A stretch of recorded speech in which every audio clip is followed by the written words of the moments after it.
ఏపీలో కూటమి సర్కార్ ఎన్నికల హామీ మేరకు మహిళలకు ఆర్టీసీ బస్సుల్లో ఉచిత ప్రయాణ సౌకర్యాన్ని ఆగస్టు 15 నుంచి అమలు చేసేందుకు సిద్ధమవుతోంది.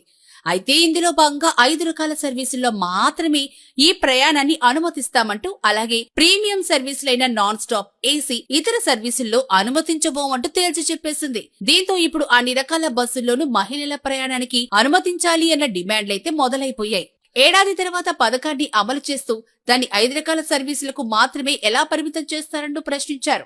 ఎన్నికల ముందు వరకు చంద్రబాబు ఆర్టీసీ బస్సులు అంతా ఉచిత ప్రయాణమే అంటూ ఊదరగొట్టారని, తీరా చూస్తే Palle Velugu, ultra Palle Velugu, city ordinary, city metro, express వంటి 5 రకాల బస్సులకు మాత్రమే వర్తింపచేశారు అని నెటిజన్స్ కూడా అంటున్నారు. ఇక ఈ 5 రకాల బస్సుల్లో సగటున 40 నుంచి 50 కిలోమీటర్ల మేర కూడా దాటదని, సిటీ ఆర్డినరీ బస్సులు కూడా 30 కిలోమీటర్లు దాటి వెళ్లవన్నారు. ఎక్స్ప్రెస్ సర్వీసులు కూడా గరిష్టంగా ఒక రూటులో 150 కిలోమీటర్లకు మించి వెళ్లవన్నారు. పైగా వీటి సంఖ్య కూడా చాలా తక్కువే అని, అంటే ఈ లెక్కన జిల్లాల సరిహద్దులు దాటి వెళ్లే బస్సులు చాలా తక్కువని తెలుపుతున్నారు.